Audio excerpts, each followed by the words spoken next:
तो को उठाओ उस सर्वशक्तिमान खुदावंत के लिए और अपने मुंह से उसका धन्यवाद करना शुरू करो, क्योंकि परमेश्वर आज आपकी जिंदगियों में बड़ा छुटकारा करने वाला है। आज आप उसकी पावर को देखने वाले हैं। कितने लोग प्रभु यीशु मसीह को बहुत प्यार करते हैं, सारे दिल से करते हो, तो याद रखना आज मैं तुम्हें वो वचन देने वाला हूं जो तुम्हारे जीवन को, फैमिली को, घराने को एक दिन के लिए नहीं, हफ्ते के लिए नहीं, हमेशा के लिए ब्लेस करेगा और आगे बढ़ाएगा। ऐसा खुदावंत का वचन मैं आपको देने वाला हूं। लेकिन उससे पहले कि परमेश्वर का वो वचन जो तुम्हारे घरानों के लिए आशीष बने, बरकत बने, उससे पहले हॉली स्पिरिट मुझे अगुवाई कर रहा है कि आज वो तुम्हारी जिंदगियों में काम करना चाहता है, वो तुम्हें हील करना चाहता है। जितने लोग आज, बाइबल ये कहती है कि विश्वास करने वाले के लिए सब कुछ हो सकता है, सब कुछ, चाहे वो मौत में जाने वाला उससे भी बाहर आ सकता है विश्वास के द्वारा। परमेश्वर तुम्हारी तकलीफ से तुम्हें छुड़ा सकता है, ऐसा सामर्थ्य है वो परमेश्वर। लेकिन कैसे? हाथों को उठाओ, उसके लिए प्रे करो, परमेश्वर के सामने जाओ कि खुदा आज ये दिन मेरा है, आज मेरे छुटकारे का दिन है, आज मेरी बरकत का दिन है, आज खुदावंद तेरी पवित्र हजूरी और आपकी परमेश्वर यहाँ मौजूदगी मेरी जिंदगी के लिए एक बड़ा फल होगी, मेरी जिंदगी के लिए एक बड़ी आशीष होगी। बाइबल कहती है जो कुछ खुदा ने आपके लिए रखा है उसे तुम्हें लेना होगा विश्वास से। बाइबल कहती है उसको विश्वास से लेना होगा। आप बाइबल में थोड़ा सा अपना ध्यान दो, इधर देखो मेरी तरफ, हाथों को नीचे करो, फिर से कुछ मिनट एक चीज पर ध्यान देना, अपने उस विषय पर, क्योंकि बहुत बार हम लोग क्या करते हैं, चूक जाते हैं विश्वास के कानून में।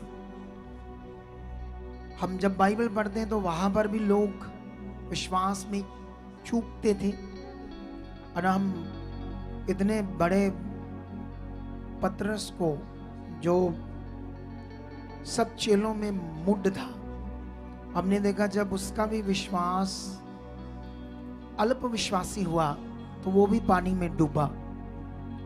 जब तक वो विश्वास में खड़ा था तो पानी में चल रहा था, लेकिन जब डूबने लगा तो यीशु मसीह ने उससे पूछा, तूने मन में क्यों डाउट किया, तूने क्यों संदेह किया?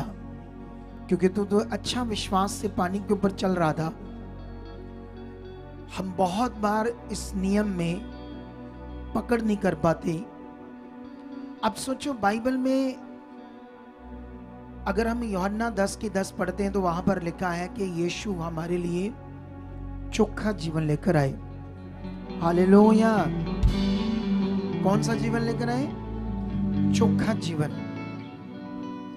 जब वो हमारे लिए चोखा जीवन लेकर आए हैं, अगर कोई यीशु मसीह में चल रहा है, विश्वास करता है, तो उसके पास अगर वो नहीं है तो कहां कमी है, कहां ठीक करने वाला विषय है जिससे वो चोखा जीवन हमारे जीवन में प्रकट हो। हालेलुया! क्या आप अपने घरानों के लिए आज इसे ठीक करना चाहते हो? इससे पहले कि मैं वचन दूं, उससे पहले ही परमेश्वर आज तुम्हें छुड़ाना चाहता है तुम्हारी तकलीफ से, आज तुम्हारी बीमारी से, तुम्हारे रोग से। क्या तुम विश्वास करते हो कि आज मैं पक्का छूटूंगा? क्योंकि अगर हम विश्वास करके आए हैं कि आज ये मीटिंग, आज खुदा का ये वचन मुझे छुड़ाएगा, तो याद रखना आप पक्का छूट जाओगे आज।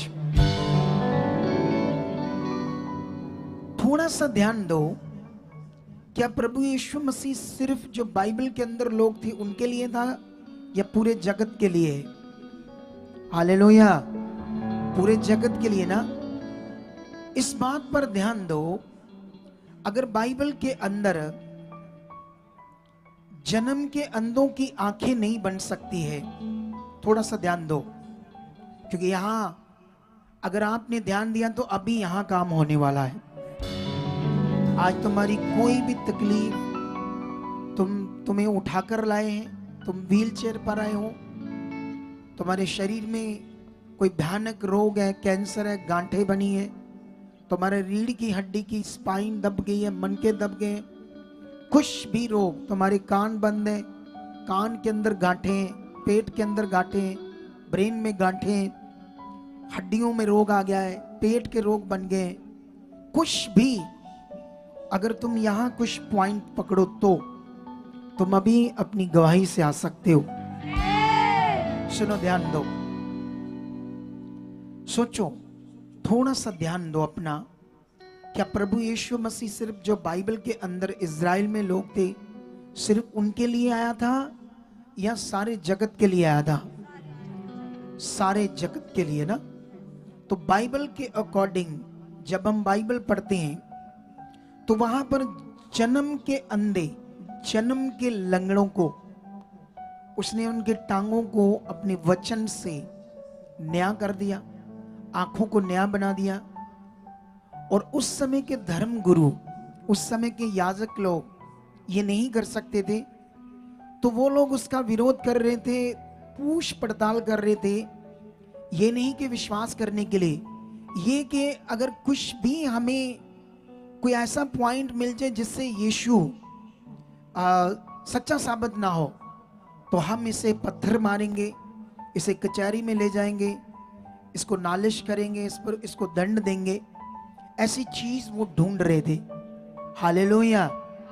वो इसलिए पूछ पड़ताल नहीं कर रहे थे, उस पर विश्वास करने के लिए, ताकि उनका भी जीवन बचाया जाए। लेकिन आप थोड़ा सा ध्यान दो, अगर कोई जन्म का लंगड़ा, उसकी टांगें नहीं बन सकती है, अगर जन्म के अंधे की जो मेडिकल साइंस से भी पॉसिबल नहीं है कि वो भी ऐसा कर सके कि शब्दों से बोलकर, जैसे यीशु मसीह ने कहा अंधों को, मैं तुम्हें बोलता हूं तुम्हारी आंखें अभी खुल जाए, ऐसे करके बोला वचन।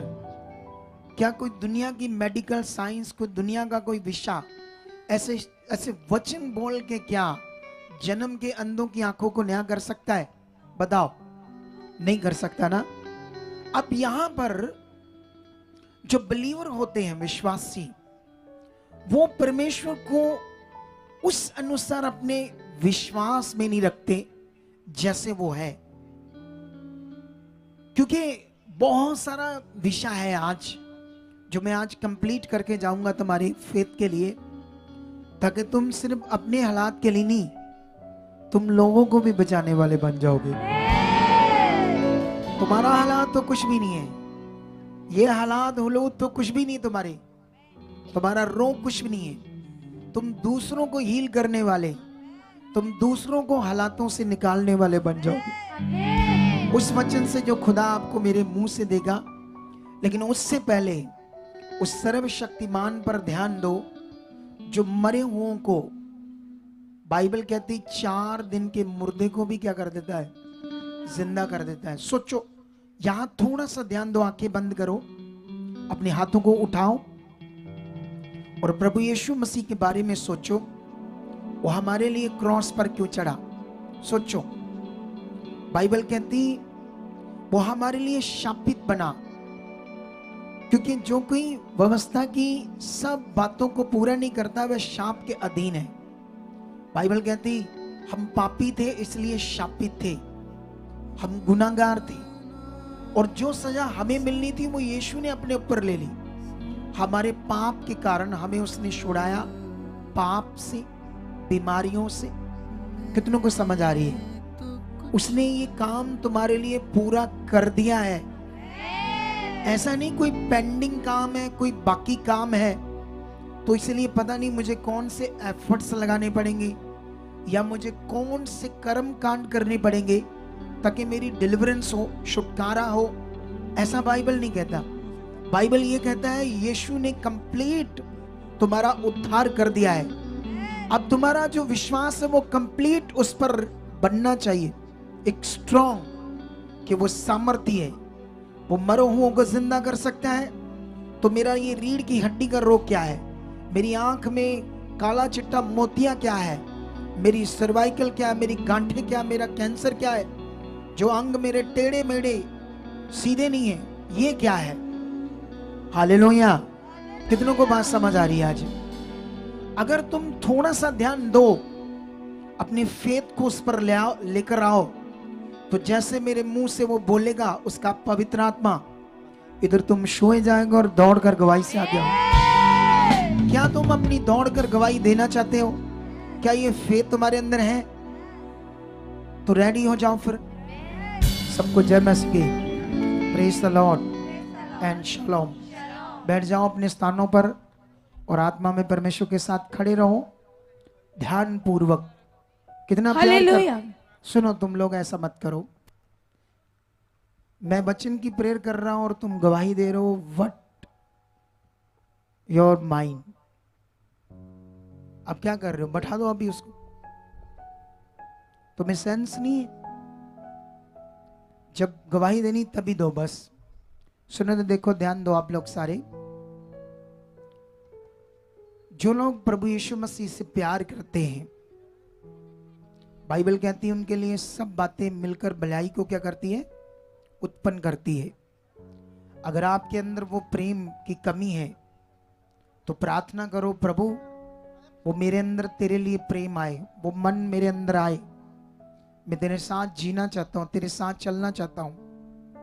कितनों को बात समझ आ रही है?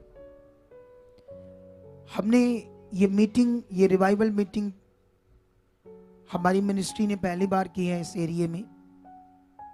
इस एरिया में कैसे कैसे क्या है हमें ज्यादा नॉलेज नहीं है, लेकिन आई होप आने वाले दिनों में बहुत ज्यादा इस्तेमाल करेगा खुदावंद हमें अपने काम के लिए, उन लोगों के लिए, उन रूहों के लिए जिन्हें परमेश्वर बचाना चाहता है, डिलीवर करना चाहता है, उनकी जिंदगियों में खुशहाली, प्रॉस्पेरिटी लाना चाहता है। परमेश्वर उसके लिए वो इस्तेमाल करेगा मुझे।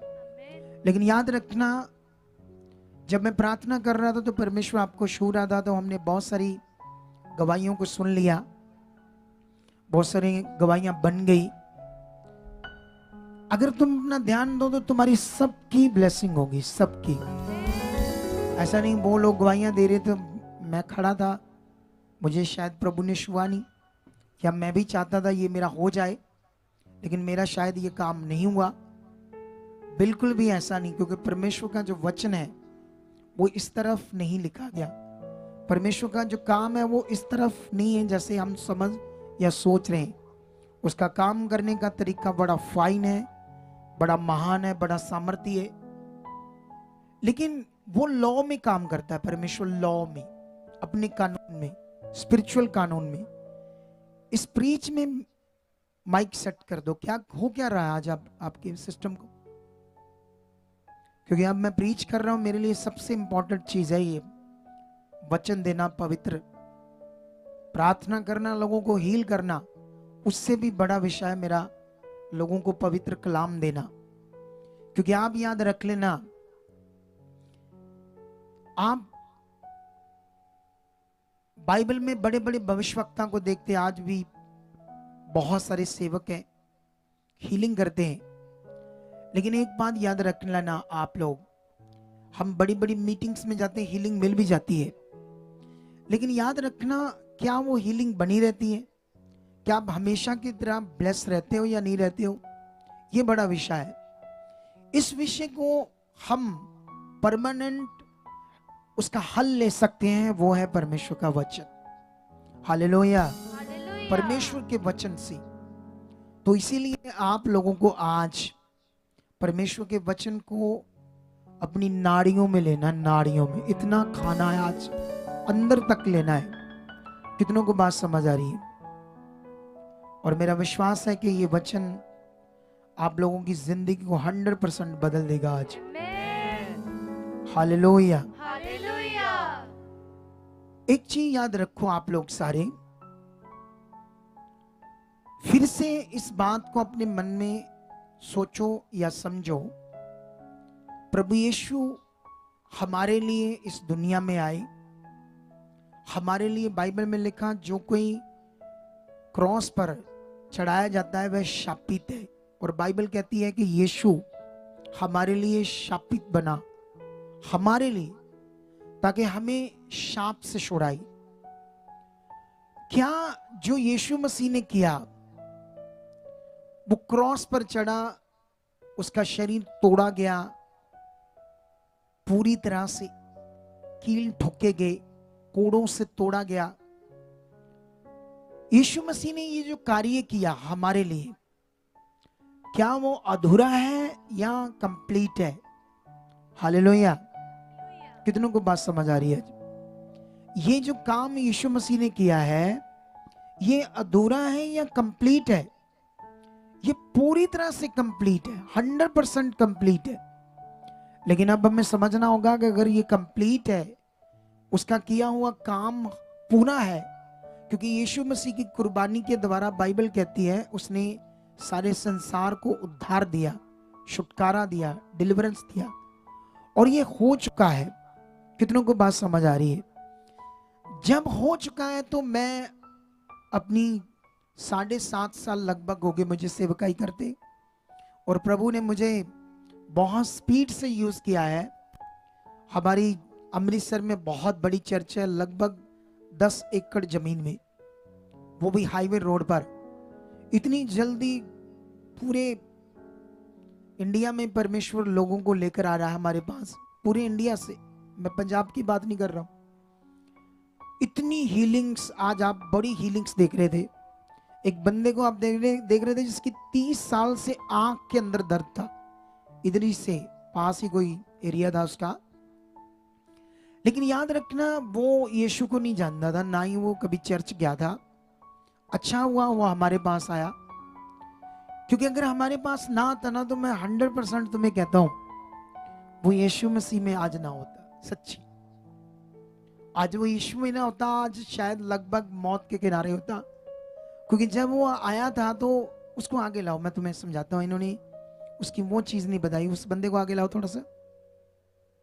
कहाँ है वो बंदा? वो अगर सुन रहा है तो उसको आगे लाओ, जिसकी आंख बंद हो गई थी। डॉक्टरों ने उसको सी दिया था, वो क्या कहते हैं, स्टिच कर दिया था, आंख को स्टिच कर दिया था। लेकिन मैं उससे दो तीन बार मिला हूं, तो इसलिए मुझे पता था उसका क्या विषय था। वॉलंटियर वो ले आई, इधर से ले आओ उसको, ठीक है? अभी मैं तुम्हें समझाता हूं। एक रोशनी वाली जगह इसको खड़ा करना जहां रोशनी है। ये लाइटें लूटें बड़ी कम लगी है, रोशनी बड़ी कम आ रही। हाँ सुनो, ध्यान दो, चाहे वहीं खड़ा कर दो, कैमरा ले जाओ अगर रोशनी है वहां पर। तो इसका जहां ऑपरेशन हुआ था ना, वो सारा एरिया दिखाओ, यहाँ कान के पास सारा वो दिखाओ। कहाँ है लेडी? हाँ ये दिखाओ। हाँ साइड पर करो थोड़ा सा। ये कौन आगे क्यों कर रहा है? थोड़ा सा इस समय दिख नहीं रहा, जब मैंने देखा था। ये पूरा थोड़ा सा दिखाओ अच्छे से। हाँ ये देखो, ये देखो फाड़। ये ऑपरेशन हुआ था, कहानी नहीं है। 7 लाख रुपया इस पर लगा था। और जानते हो, जब ये चर्च आया तो इसको प्रेयर की गई, तो ऐसा नहीं ये हील हो गया, ऐसा नहीं था। क्योंकि याद रखना, हीलिंग मिलती कैसे है? समझ से। आपको जीवन मिलता कैसे है? समझ से। अब इसको समझ चाहिए थी। प्रभु छूता है, नो डाउट, पहली बार भी छूता। आज पहली बार कुछ लोग आए, छुआ उसने। आप जानते ना, एक गवाही थी जिसकी सुई निकली थी। तो सुई निकली थी तो परमेश्वर ने उससे बड़ी प्रॉब्लम से छुड़ाया था, लेकिन उसके बाद वो बनी नहीं रही, समझने नहीं आई, ध्यान नहीं दिया। उसके बाद शैतान ने उसे और मारा, गठिए का रोग जवान लड़की को कर दिया। लेकिन ये बंदे को हमने इस पर वर्क किया। वर्क, ये हमारी मिनिस्ट्री में एक वर्क करने का विषय है।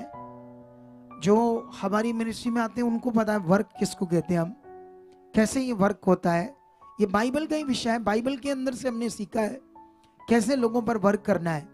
वही वर्क हमने इस पर किया, जिससे ये रोता था, तड़फता था, लेकिन इसको कुछ समझ नहीं आता था क्या करना है। मतलब इसे बिल्कुल भी ABC नहीं पता थी परमेश्वर के राज्य की, कि परमेश्वर के राज्य में क्या होता है, क्या विश्वास होता है, क्या प्रभु होता है, कौन प्रभु है जो क्रॉस पर चढ़ा, क्यों चढ़ा। इसको बता भी दो तो इसको कोई पता नहीं क्या है विषय। लेकिन हमने इस पर वर्क किया। ये जब मिला तो इसको मैंने पूछा तुम कहाँ काम क्या करते हो, कहता मैं किसान हूं। तो मैंने कहा अच्छा, जे तुम्हें ठीक कर दूंगा तो तुम्हें 7 लाख लगा तो क्या देगा। कहता मैं जितने लाख को दे देता हूं, मुझे छुड़ाओ, मुझे मौत से छुड़ाओ। फिर मैंने कहा हमें कुछ नहीं चाहिए, हमें इससे बड़ा खुशी होती है जब एक रूह बचती है, उसका जीवन बचता है। हालेलुया। कितने लोगों को बात समझ आ रही है? क्योंकि ये तो परेशान था, ये दे भी देता। अगर हम बोल दे ऐसे तुम्हारी चंगाई आएगी, स्पेशल 20 बोने से आएगी, या तुम्हें खुदा के दास से मिलाने की ये वाला कार्ड बनाएंगे स्पेशल, फिर तुम्हारा काम होगा, ऐसी चीज कह के इसको 1-2 लाख ले भी सकते थे। अगर लेते तो फिर परमेश्वर के सामने कैसे जाते? क्योंकि तुम्हें समझना होगा, यीशु मसीह ने अपने चेलों को कहा था मैंने तुम्हें ये अधिकार मुफ्त दिया है, जब तुम लोगों पर प्रेयर करना तो इसे मुफ्त करना। ये चंगाई देना, जीवन मिलना तो मुफ्त है, लेकिन परमेश्वर के लॉ में रहना, जैसे बीज बोना, दशमांश बोना, ये मन से परमेश्वर के लिए उसके नियम को पूरा करना, ये एक और विषय है, एक और जबरदस्त ज्ञान है जो बीज बोना, दशमांश बोना है। लेकिन चंगाई फ्री है परमेश्वर की ओर से। कितने लोगों को बात समझ आ रही है? कैसे ये मिलनी है? आप जानते हो बाइबल के अंदर अगर हम जाते हैं, मत्ती का अगर 16 अध्याय पढ़ते हैं तो वहां पर यीशु मसीहा, ऐसे बैठा दो इतना बहुत है, बस मैंने वो ऑपरेशन ही दिखाना था। इसकी आंख को भी ऐसे स्टिच कर दिया था, आगे से ना ऐसे स्टिच कर देते ना। उनके दिमाग में था ये हिलती रहती है इसलिए दर्द है। अब सोच कर देखो, 7 लाख का ऑपरेशन कर दिया, उनके दिमाग में ये हिलती है जैसे हमारी आंख हिलती है, तो उनके दिमाग में यार इसका इलाज कैसे करें, क्या करें। उन्होंने स्टिच करके आंख को बंद कर दिया, ये सोच कर कि ये हिलेगी नहीं तो शायद इसका दर्द बंद हो जाएगा। लेकिन मेडिकल साइंस भी वो नहीं कर पाई जो परमेश्वर ने किया है। हालेलुया। कितनों को बात समझ आ रही? हम आने वाले दिनों में एक रिवाइवल मीटिंग करेंगे, इसको प्लान करके, बहुत बढ़िया एक जबरदस्त मीटिंग करेंगे आने वाले दिन। लेकिन उससे पहले अब तुम लोग हो हमारे लिए गवाह, आगे आगे, क्योंकि इतने लोगों से बहुत सारे गांव में, क्योंकि इस गांव में ना तो कभी हमारा पोस्टर लगा, कभी ना कोई होर्डिंग बोर्ड्स लगा था, शायद बहुत सारे लोग हमें नहीं जानते थे इस फाजिल्का जलालाबाद में। लेकिन तुम लोगों से हमारी बात आगे जाएगी, समझते हो? जितने भी अगुओं को देखोगे आप लोग ऐसे ही आगे आए। लेकिन हमारी मिनिस्ट्री तो बड़ी स्पीड से आई है, और परमेश्वर के प्रकाशन वर्ड के इतने ज्यादा खुदा ने दिए हैं कि वो तुम्हारी जिंदगी को बदलना चाहता है एक जबरदस्त रीति से। लेकिन इससे पहले तुम्हें एक सीखनी होगी बात। यीशु मसीह ने अपने चेलों को कहा कि फरीसियों और सदूकियों के खमीर से सावधान रहना। चेलों ने अपने मन में सोचा हम रोटी लाना भूल गए हैं, इसलिए यीशु मसीह ऐसे कहता है। तो यीशु मसीह ने जब उनके मन में ये विचारों को आत्मा के द्वारा देखा तो उसने क्या कहा, मैं थोड़ा सा पढ़कर तुम्हें समझाता हूं ये वचन। आज रात मेरे साथ हो आप लोग? कितने लोग? ये तो थोड़ी सी आवाज है। ये कैसी आवाज है, बड़ी आवाज चाहिए। अच्छा, इसका मतलब आवाज तो है आपके पास, पुशअप करना पड़ेगा आपको। ऐसे मसीह नहीं बनना, पुशअप करने वाले, अपने आप तगड़ाई से आगे जाना है। ठीक है, यहां पर कुछ पॉइंट है आपके लिए जो मैं आपको समझाता हूं। बाइबल में 16:8 में लिखा, ये जानकर यीशु ने उससे कहा, हे अल्प विश्वासियों। आप जानते हैं ये हिंदी का जो शब्द है अल्प विश्वासी, इसका मीनिंग क्या है, इसका मतलब क्या है, क्या आप जानते हो? ऐसा यीशु मसीह ने अपने चेलों के लिए क्यों बोला, हे अल्प विश्वासियों? इसका मतलब होता है कि तुम अपने विश्वास को क्यों छोटा कर रहे हो? हालेलुया। अपने विश्वास को नीचे क्यों कर रहे हो? क्यों इसने ऐसा कहा चेलों को? क्योंकि चेलों को वो तैयार कर रहा था एक बड़े मकसद के लिए। क्योंकि यीशु मसीह का काम बहुत थोड़ा था पृथ्वी पर, नहीं, थोड़ा टाइम था पृथ्वी पर। काम तो बहुत बड़ा था, लेकिन टाइम थोड़ा था जिसको उसने पूरा करना था। और साथ साथ जो काम पूरा किया था उसके लिए गवाह चाहिए थे। हालेलुया। क्या चाहिए थे? ताकि वो लोगों में बताए यीशु के साथ रहकर कि यीशु कौन था, क्या क्या उन्होंने देखा, क्या क्या यीशु ने बताया, ज्ञान दिया, उस सब बातों को करने वाले उसके बाद।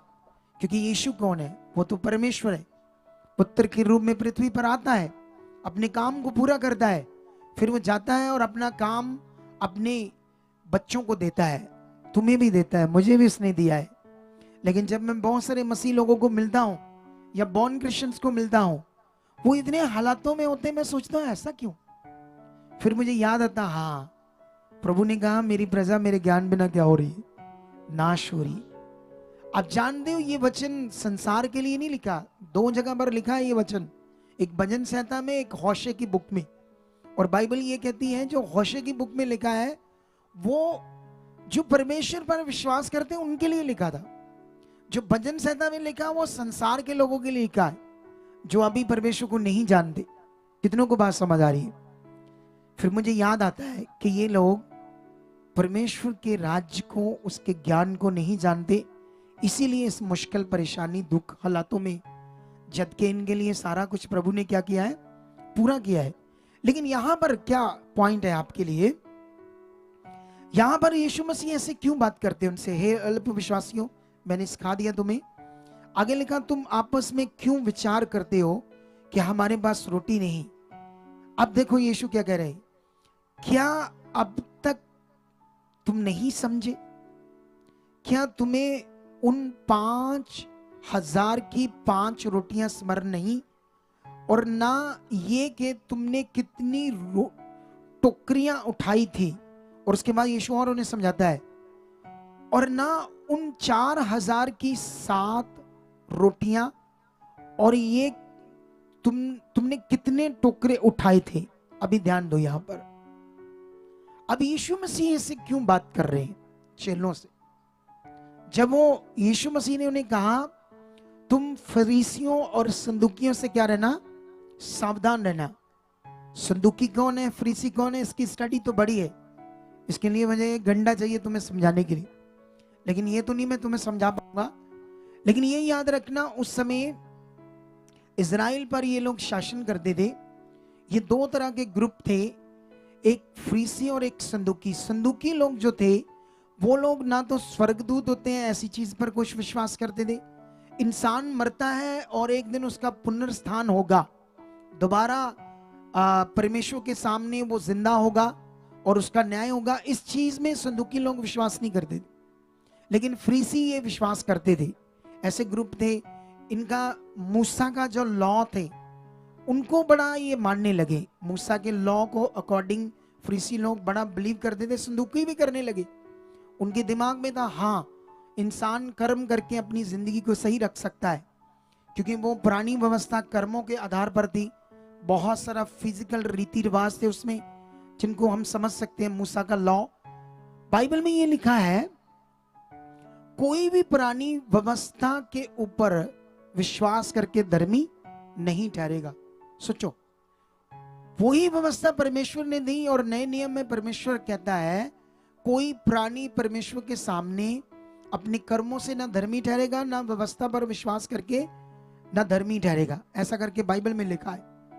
और बाइबल में लिखा फिर व्यवस्था दी क्यों गई, ऐसे भी लिखा है रोमियो में।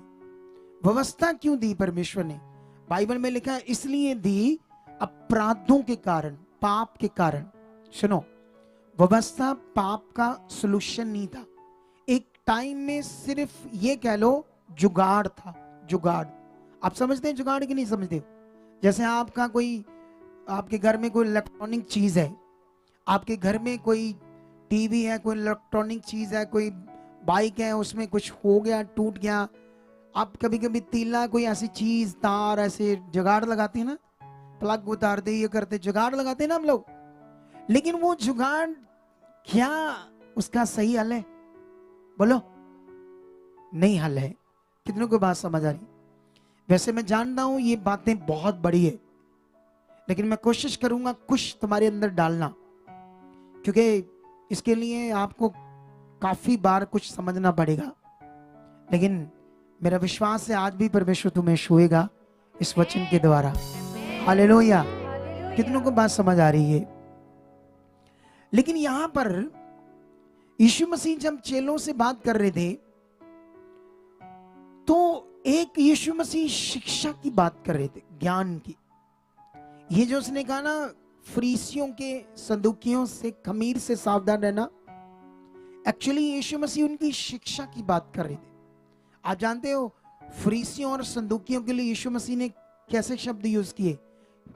हे कपटियों, सदूकी और फरीसियों, तुम्हारे ऊपर हाय। जानते ऐसे क्यों कहा? क्योंकि वो लोग जो पुराना व्यवस्था थी, तो यीशु मसीह नए नियम का प्रबंध उनके सामने आ खड़ा हुआ था, लेकिन वो यीशु मसीह का विरोध करके उसी पुराने जो रीतियां थी उसमें और ऐड कर रहे थे, और ऐड कर रहे थे रीतियों को। आप जानते हो, ये मेरी होश में है ये एरिया, मेरे जैसे शुरू में anointing oil, anointing water, anointing कपड़ा, यहां तक तो ठीक था, लेकिन धीरे धीरे ये आगे बढ़ गया। इधर तो एक पता नहीं पास्टर जी ने अनॉइंटिंग हलवा मीटिंग की, फिर अनॉइंटिंग गोलगप्पे मीटिंग की। इसी एरिया की बात है, इसी एरिया की, ऐसे हुआ था यहाँ पर। इस एरिया के पास्टर्स को पता होगा। इसको कहते हैं जुगाड़, और चीजें जोड़ देना। क्या कर देना? लेकिन तुम्हें बाइबल को समझना होगा, तुम्हारे लिए छुटकारा कैसे, तुम्हारे लिए बेस्ट जीवन कैसे। जब तक तुम्हें ये ज्ञान पता नहीं, तो तुम उसको कैसे अपने जीवन में लोगे या पूरा करोगे या फेथ करोगे, जब तुम्हें इसकी नॉलेज नहीं। जब जो नियम से परमेश्वर ने आपके लिए जीवन रखा है, अगर वो जीवन जैसे मिलना है आपको, आपके पास वो सही वचन या कानून समझ नहीं है, तो इसीलिए है ना, जैसे अगर मैं बाइबल का एक वचन पढ़ाऊं आपको, या हम सुनते थे, आप लोग भी सुनते थे, जैसे आज भी एक गवाही हमने यहाँ पर सुनी एक लड़की की जो आराधना करती थी चर्च में, लेकिन उसका गला खराब हो रहा था नेगेटिविटी के कारण, और उसके बाद वो परेशान थी, लेकिन उसके दिमाग में था शायद परमेश्वर मेरी परीक्षा ले रहा है, और परीक्षा के बाद शायद मुझे बड़ा जबरदस्त गला देगा, मेरी परीक्षा ले रहा है तो उसके बाद मेरा एक जबरदस्त गला होगा।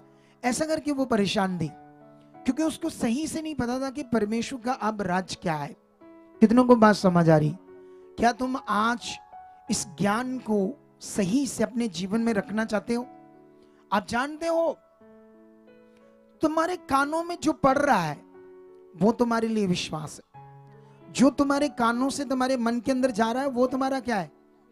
अगर तुम्हारे अंदर गलत कानों से तुम सुन रहे हो, तो तुम्हारा गलत विश्वास भी बनेगा, और तुम्हारा राइट विश्वास सही ज्ञान से बनेगा। तो बाइबल का ये बड़ा विषय है आप लोगों के लिए, राइट विश्वास, सही विश्वास और गलत विश्वास। कितनों को बात समझ आ रही है? बाइबल में एक बार बरकस में पढ़ोगे तो यीशु मसीह के पास एक, यीशु जब पहाड़ पर था, बाकी चेले नीचे थे, और एक भाई अपने बेटे को लेकर आया जिसमें एक बड़ी खतरनाक दुष्ट आत्मा थी। उसे मिर्गी के दौरे देता था, आग में कभी गिराता था, कभी पानी में। वो बड़ा परेशान था अपने बेटे से। आज भी अगर किसी को मिर्गी के दौरे पड़ते हैं तो कितनी चोटें लगती है दौरे पड़ने के बाद, कोई हल नहीं। वो लेकर आया यीशु के पास।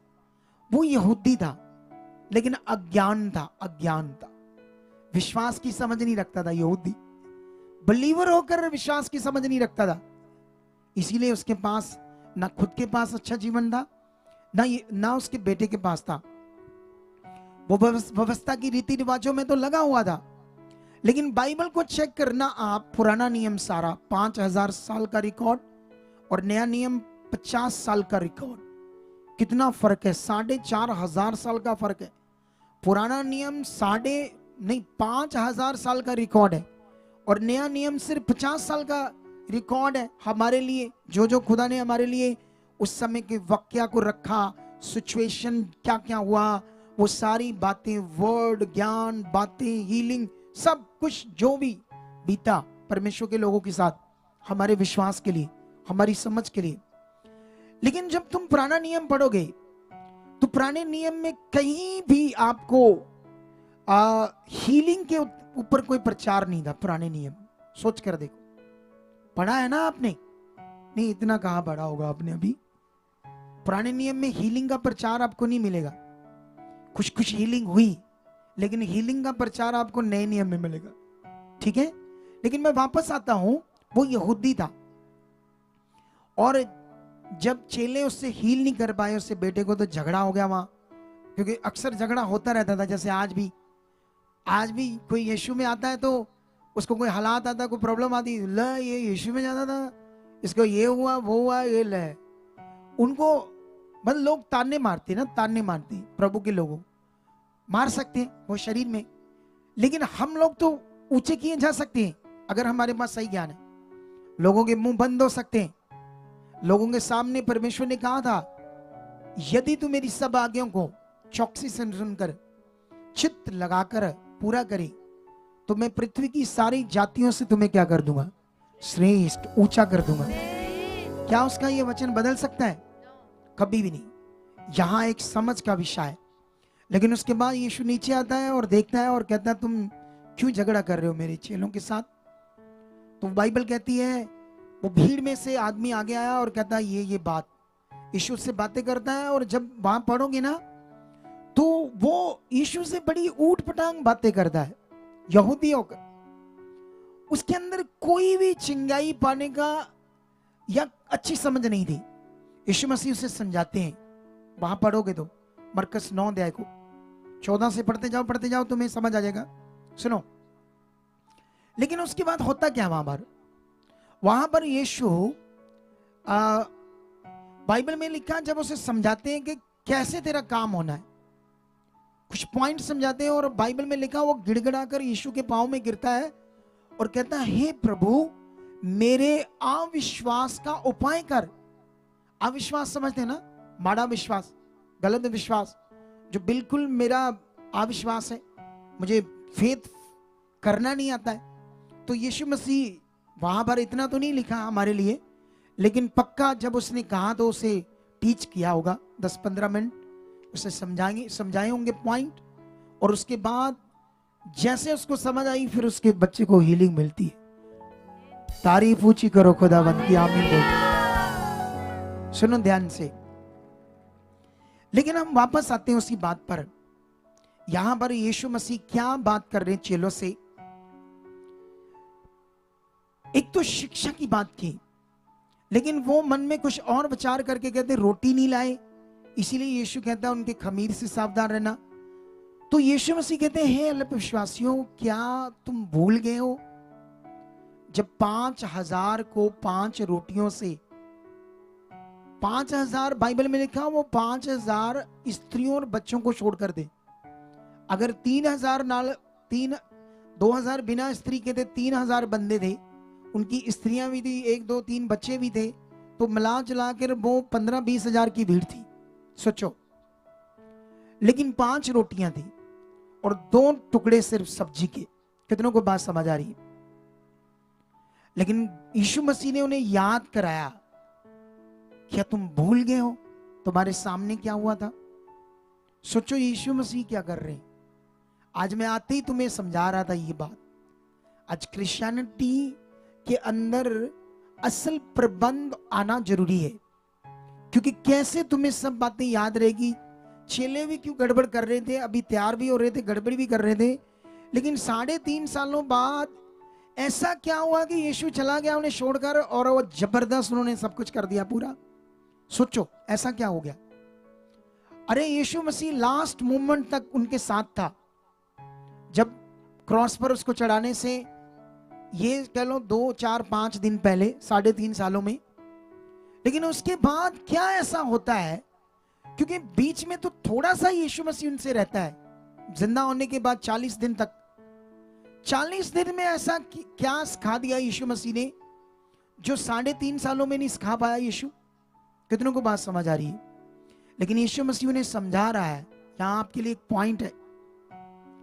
क्या तुम नहीं जानते? क्या तुमने वो देखा नहीं कि जब 5,000 लोग थे तो 5 रोटियां दी, फिर 4,000 लोग थे तो 7 रोटियां दी?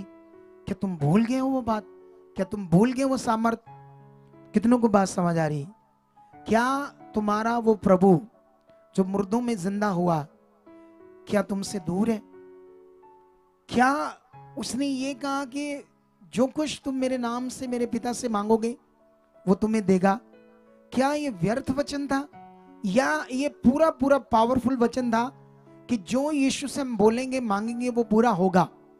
लेकिन ऐसा क्यों कि आज हम इतना मांगते रहते हैं, बोलते रहते हैं, कई बार होता नहीं पूरा। Why what? ऐसा क्यों? वाई? सोचो, ध्यान दो इन बातों पर। आज तुम लोग कुछ हीलिंग्स देख रहे थे। आप जानते हो मुझे स्पिरिट ने इस्तेमाल नहीं इससे किया है, आज पवित्र आत्मा ने। आप की अगर नी अच्छी है, अच्छी नी से आप आए हो यहां, तो लाइनें लगानी पड़ेगी और गवाहियां स्टॉप करनी पड़ेगी। अगर तुम लोगों ने मुझे सुना 2-4 बार और समझा, तो तुम जबरदस्त आगे जिंदगी पाओगे और लोगों को भी पाने के लिए बताओगे। कितनों को बात समझ आ रही है बात? लेकिन अभी ये ध्यान दो, यहां पर यीशु मसीह नीचे जब पढ़ोगे तो वो खमीर की बात, उनकी शिक्षा के सावधान रहना था, क्योंकि वो लोग मूसा की व्यवस्था जितनी थी उसके बीच भी जुगाड़ कुछ चीजें ऐड कर रहे थे, रीति रिवाज। आपको समझ आ रही? लेकिन बाइबल में लिखा है, अब वापस आते हैं आपका गलत विश्वास, क्योंकि ये मुझे सारे टॉपिक साथ साथ रखने हैं आपको, एक भी बात मैं छूटू ना, क्योंकि आज रात तुम्हारी जिंदगी की बेस्ट रात है। आज रात तुम दर्शन देखोगे, प्रभु को अपने दर्शनों में देखोगे। आप लोग आमीन क्यों नहीं ऊंचा बोलते? आप जानते हो जब कोई वर्ड आपके लिए आता है तो आमीन बोलते हैं तो वो रिसीव होता है। अगर आपने आमीन नहीं बोला तो फिर आपने रिसीव नहीं किया। कितनों को बात समझ आ रही है? तो यहां पर वो लड़की जो आराधना करती थी, उसको थोड़ा सा लाना आगे, थोड़ा सा लाना। मैं एक बात पूछूंगा, क्योंकि ये पूछना, बातें करना बाइबल में भी तुम्हें मिलेगा। यीशु मसीह भी लोगों से ऐसे बातें करती थी और एक बड़ा विषय होता था सीखने वाला बाइबल के अंदर भी। वो लड़की जो, हाँ ये वाली है, थोड़ा सा आगे ले आओ। तब तक मैं तुम्हारे लिए एक वचन देखता हूं और तुम्हें समझाता हूं, ठीक है?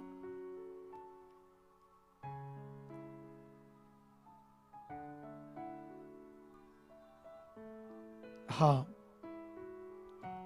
कराओ इससे बात मेरी। हेलो बच्ची। हाँ जी, जय मसीह की बच्ची।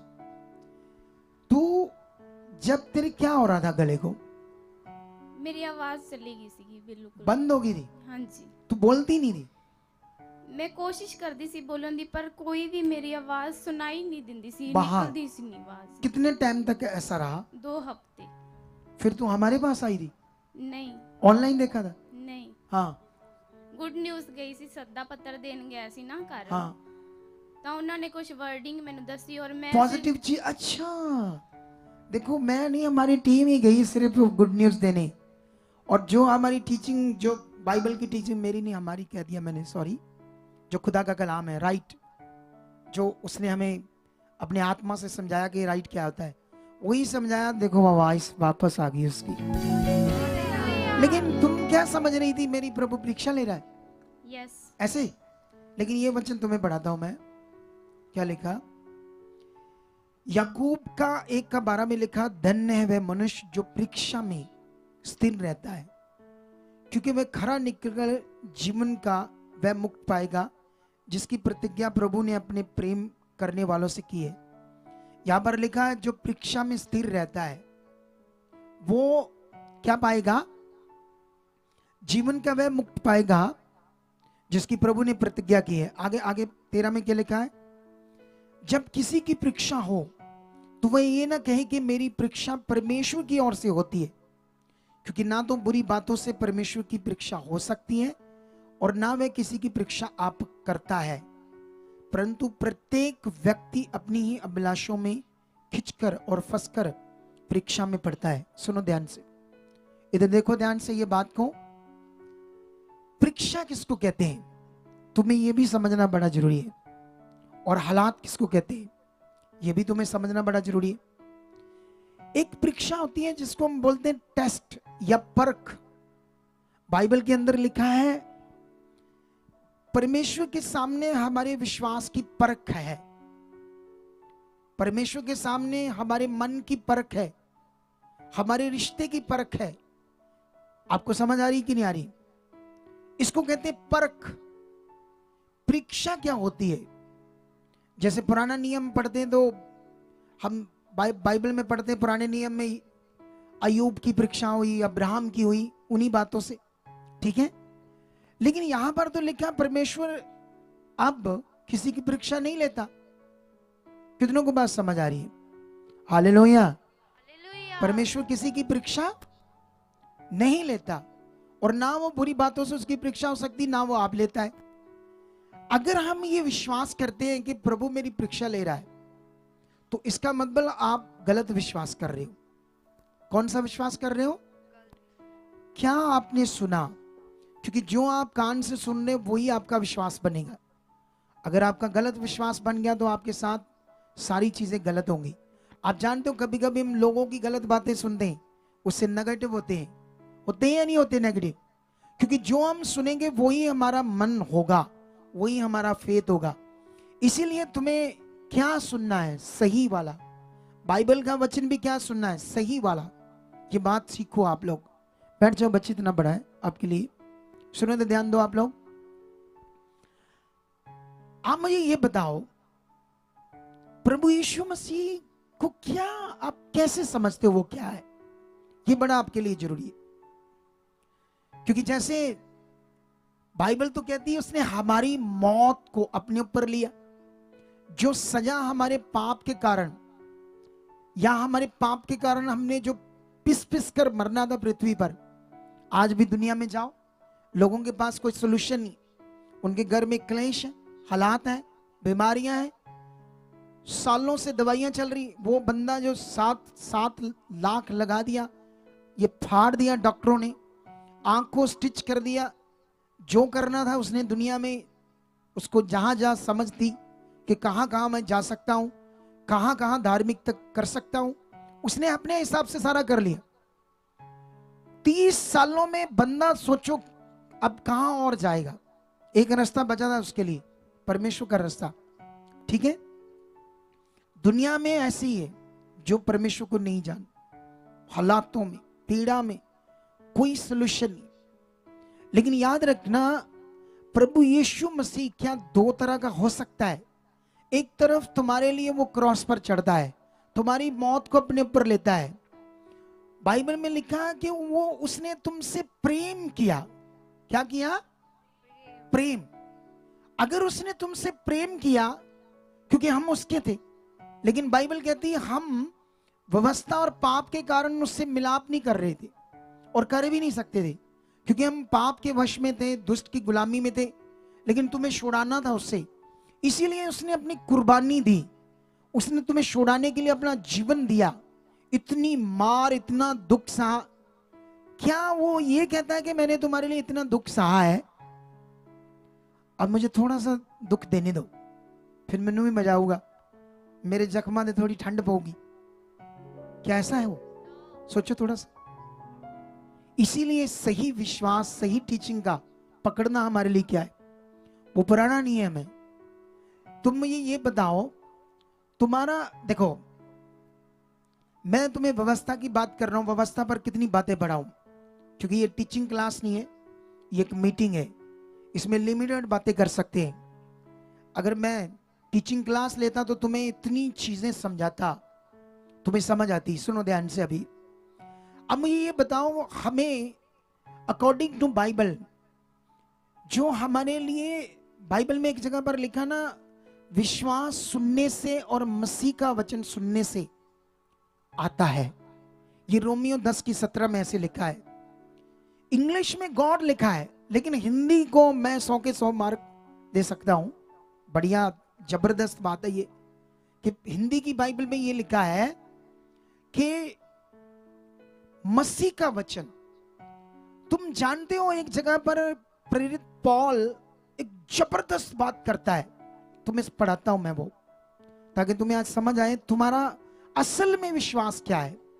अगर तुम्हें अपना असल विश्वास नहीं पता है तो तुम फिर दुख में रहोगे, तुम हालात में रहोगे, तुम प्रॉब्लम में रहोगे, फिर तुम चीजों से चंगाई चाहोगे, चीजों से जो हाथ से पकड़ सकते हैं, फेथ से नहीं, उनसे तुम्हारा दिमाग रहेगा कि उससे मेरा बढ़ाओ।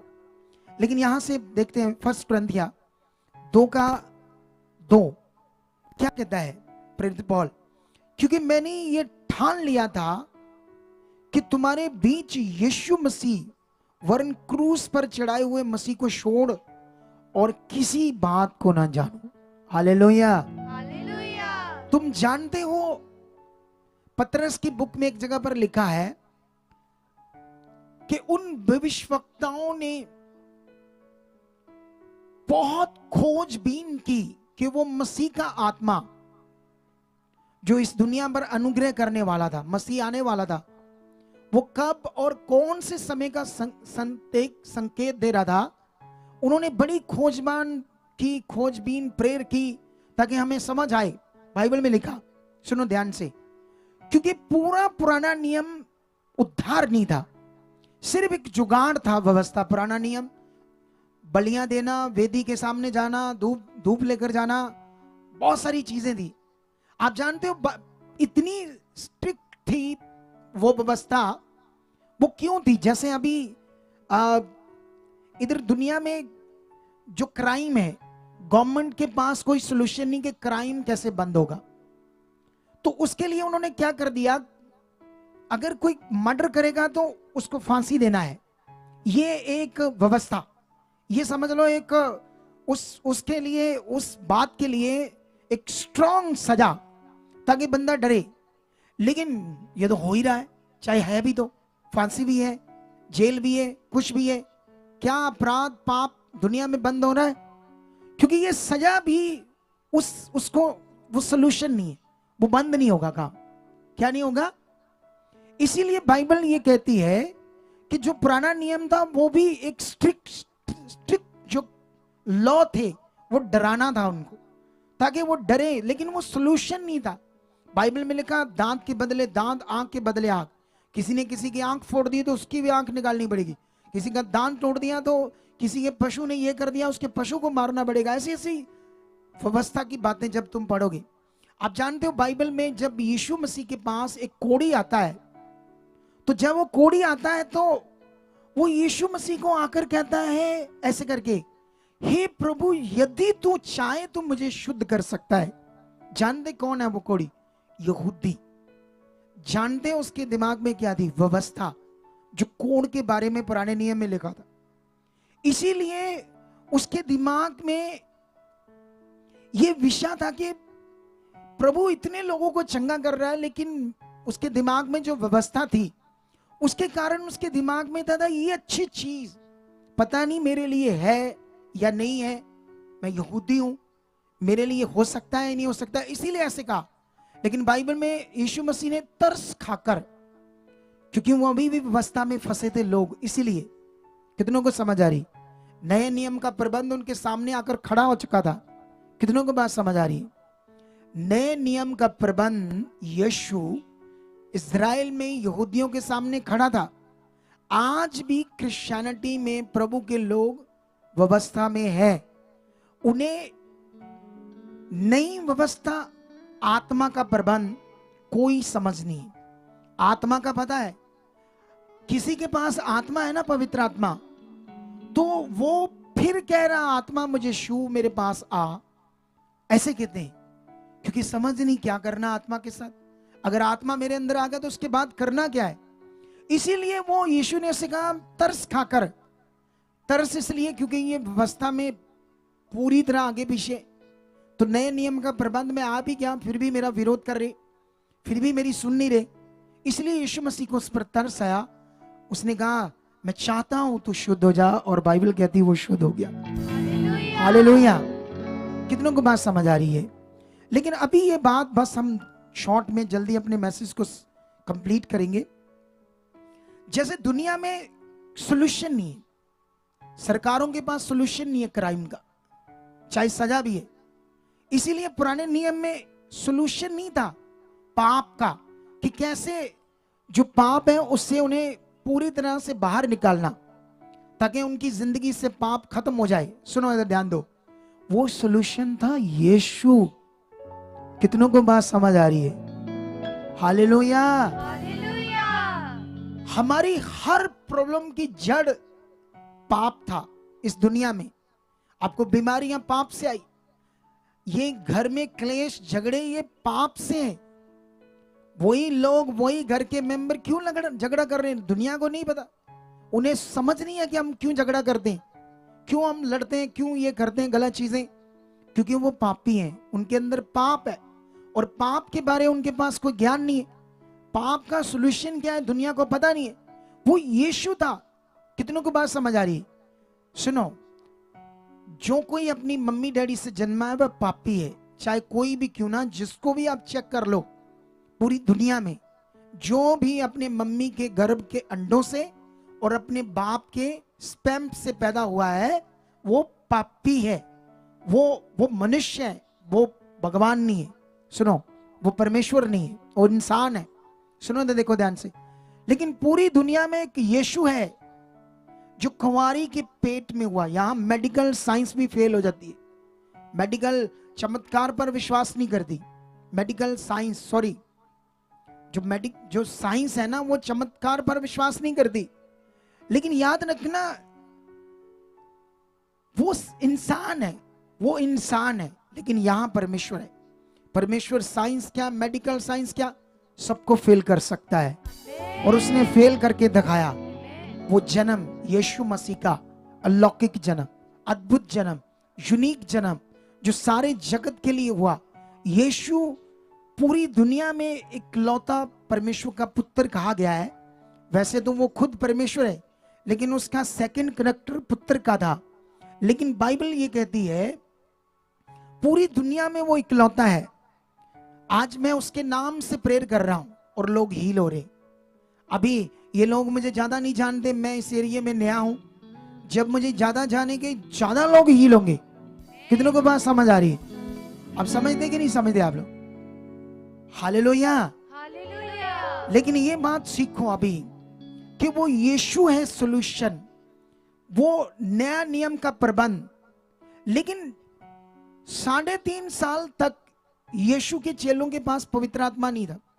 पुराने नियम को पढ़ोगे, आत्मा ऊपर आता था, नबियों से बात करता था और चला जाता था। उनके अंदर नहीं आ सकता, क्योंकि उसका आने का अभी प्रोसेस पूरा नहीं हुआ था। वो प्रोसेस था यीशु का जीवन, यीशु की कुर्बानी। उसके बाद हर एक के लिए वो अवेलेबल होना था परमेश्वर का आत्मा। सुनो ध्यान से। लेकिन यीशु जब क्रॉस पर चढ़कर मर गया और चेले टूट गए, विश्वास टूट गया, और पतरस कहता मैं फिर अपने बिजनेस पर जाऊंगा, मछलियां पकड़ने। दूसरे तीसरे कहते हम अपने काम पर जाएंगे। 3.5 सालों में जो सिखाया भूल गए। यीशु मुर्दों में से जब जिंदा होकर आता है, वो फेथ नहीं कर रहे थे, विश्वास नहीं कर रहे थे कोई जिंदा हुआ। वो थोमा कहता है जब तक मैं उसकी उंगलियों में उंगलियां, हाथों में हाथों, पंजरों में अपने हाथ ना डालूं तब तक मैं विश्वास नहीं करूंगा। लेकिन उसी समय यीशु मसीह प्रकट होता है, वो कहता है oh my Lord, oh my God, एकदम से घबरा जाता है, ये तो यीशु है, कैसे जिंदा हो। यीशु 40 दिन रहता है, उसके बाद वो चला जाता है 40 दिन उनके साथ रहकर। लेकिन जानते हो वो 40 दिन में भी उनको क्या समझा रहा था? पवित्र आत्मा के बारे में। ये है अब प्रबंध। सोच कर देखो, जिसके पास पवित्र आत्मा है ना, वो एक पावरफुल मनुष्य है, वो नॉर्मल मनुष्य नहीं है। और वो आत्मा हर एक के लिए। एक मिनट हाथ खड़ा करो जो यीशु मसीह में है, 2 साल से, 4 साल से, 5 साल से, लेकिन पवित्र आत्मा नहीं उनके पास। नहीं, हाथ नीचे करो, अब खड़ा करो। यीशु मसीह में है पर आत्मा उनके पास नहीं है। हाथ ऊपर करो, ऊंचा खड़ा वाला, देख लो। अभी समझाऊंगा तो अभी आत्मा इनके पास होगा। क्या होगा? क्योंकि वो तो अवेलेबल है। और बाइबल कहती है, सुनो, जिसके पास पवित्र आत्मा नहीं है वह शारीरिक है, वह आत्मिक नहीं है। क्योंकि तुम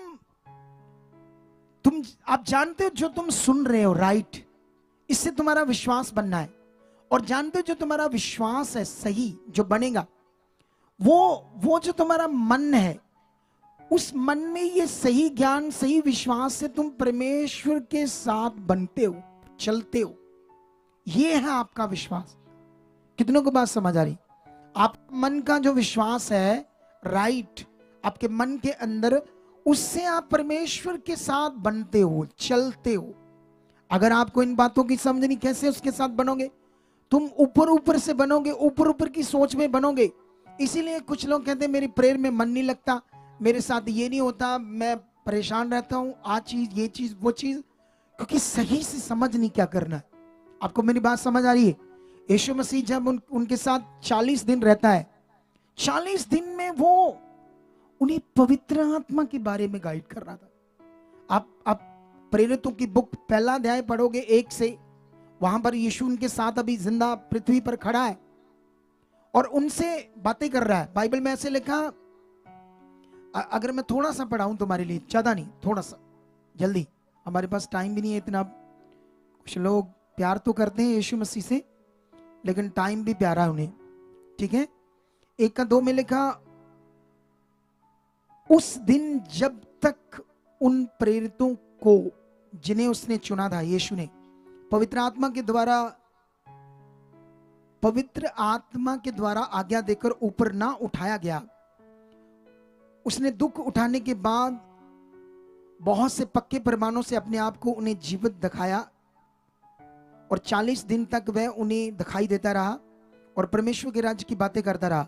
5 में बड़ा अच्छा लिखा है, क्योंकि यूहन्ना ने तुम्हें पानी से बपतिस्मा दिया है, परंतु थोड़े दिनों बाद तुम पवित्र आत्मा का बपतिस्मा पाओगे। पवित्र आत्मा से बपतिस्मा पाओगे। लेकिन ये जो 5 वचन यीशु मसीह ने चेलों से बात की, सुनो, ध्यान दो।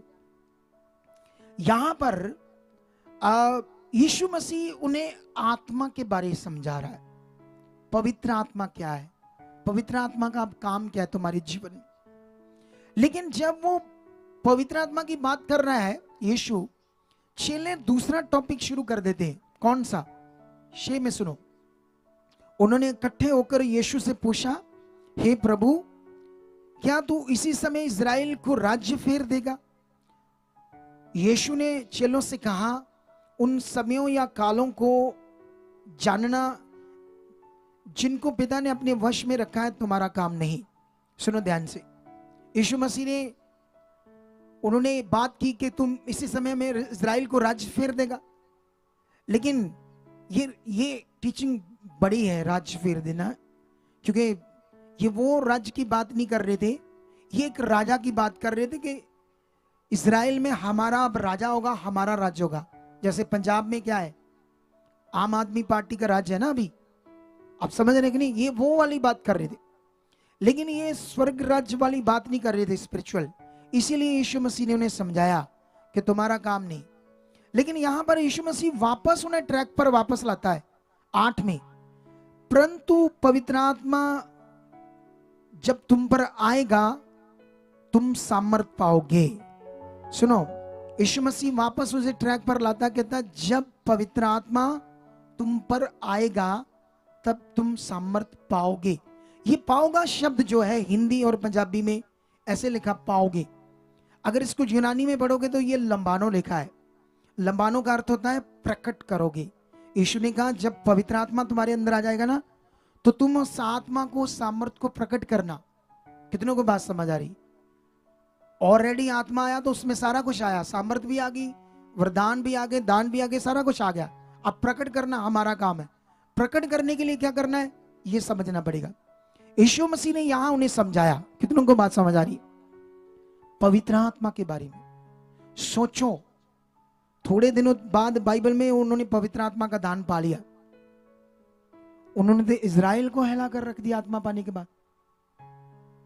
तो हम लोग तो यीशु में कुछ कहते हैं हमारे पास आत्मा है, फिर परेशान है क्योंकि आत्मा के बारे में समझ नहीं। आप जानते हो बाइबल में ये लिखा है जो आत्मा के चलाए चलते हैं वही परमेश्वर के पुत्र हैं, बेटे बेटियां हैं। कितनों को समझ आ रही है? ये जो प्रबंध है अब किसी रीति रिवाज का नहीं है, वो पवित्र आत्मा का है। और तुम जानते हो तुम्हारा जो जीवन है पुराना, वो अब भी पुराना ही है। उसमें एक नया होना कैसे है? वो आत्मा से होना। जो पुराना है आज आप अभी भी अपने मुंह से गलत अंगीकार करते रहोगे, अपने घर किसी से झगड़ा हो जाएगा उसके लिए बुरा बोलोगे। तुम जानते हो जो तुम बोलोगे वो कितना खतरनाक है? बहुत खतरनाक है। कभी कभी सेवक भी बोलते हैं परिवार में। चलो आप लोगों ने सुना, ऑनलाइन लोगों ने नहीं सुना, दोबारा मैं बोलता हूं। यह हमारी ब्रांच है, ठीक है, और हम अपना वर्क करेंगे।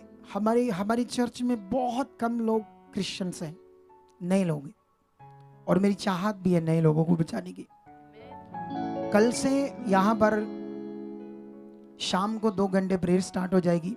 हम प्रेयर करेंगे, मांगेंगे उसकी इच्छा क्या है परमेश्वर की। हमारे पास यहाँ 150 के लगभग लोग हैं ऑलरेडी, फाजिल्का मिलाकर और ये जलालाबाद मिलाकर समथिंग इतने हैं, ठीक है। वो लोग तो आने हैं, लेकिन हम और वर्क करने वाले यहाँ पर परमेश्वर का। आंखें बंद करो, सब सेवक भी अपने हाथों को उठाओ, खड़े जो अपने स्थानों पर, ताकि मैं इन सारे सेवकों के नंबर नोट कर लो। मैं मिलूंगा इनसे पर्सनली, ताकि इनकी सेवकाइयां बढ़े। जो मैंने बताऊंगा इनकी सेवकाइयां आगे जाएंगी, जरा भी आगे पीछे नहीं होंगी।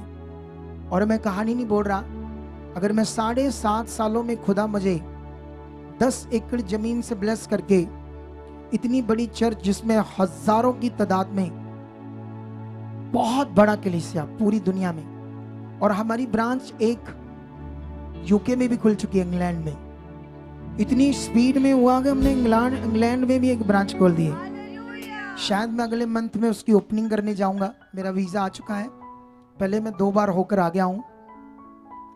लेकिन अभी ध्यान दो आप लोग, अभी हम एक वर्शिप करेंगे, आत्मा से भरेंगे, और आप लोगों को, सेवकों को, इन भाइयों को जो प्रभु का काम कर रहे हैं, मैं मीटिंग करूंगा, इन्हें कई सारे पॉइंट बताऊंगा। इनकी सेवकाइयां बहुत बढ़ जाएगी यीशु मसीह के नाम, क्योंकि हमारा सबका काम है सेवा।